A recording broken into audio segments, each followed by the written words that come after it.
OK, pour faire l'amplitude articulaire de la hanche, le patient a besoin de changer de position quelques fois. Donc, pour maximiser notre temps et aussi épargner le patient à avoir à changer de position plusieurs fois, on fait tous les mouvements dans une même position avant de changer de actif à passif à résister. Donc, on va commencer avec les mouvements qu'on fait avec le patient couché sur le dos.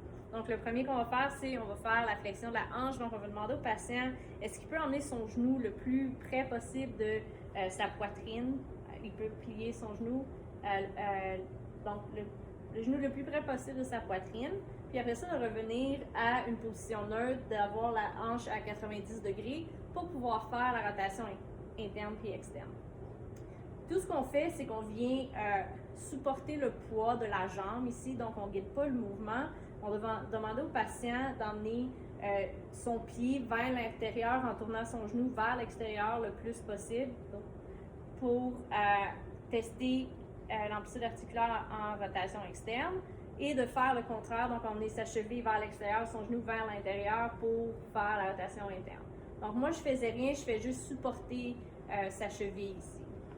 Pour le passif, je mets ma main sur son ischio-jambier pour ne pas mettre de pression sur son genou et je vais amener sa hanche le plus possible en flexion en poussant. Là, j'ai pratiquement une bonne partie de mon poids pour essayer de gagner en flexion. Puis ensuite de ça, je le ramène encore une fois à 90 degrés et je vais guider son genou et sa jambe pour faire la rotation interne et faire la rotation externe. Pour faire les mouvements résistés, on peut supporter une partie du poids de la jambe avec notre épaule. On vient stabiliser en mettant doucement nos mains sur les côtes pour pas que le patient compense avec le tronc.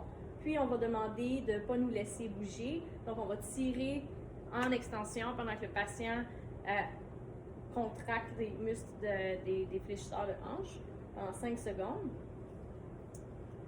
Pour tester les muscles rotateurs externes, on vient prendre le genou ici et la hanche et on veut essayer de tourner la... Oh, non, c'est pas vrai, je me suis trompée. Donc, quand on essaie de tourner la jambe en rotation externe, lui, il contracte ses rotateurs internes. Puis, pour tester les rotateurs externes, on essaie d'amener le pied à l'extérieur et le genou vers l'intérieur pour que notre patient contracte les muscles de rotation externe.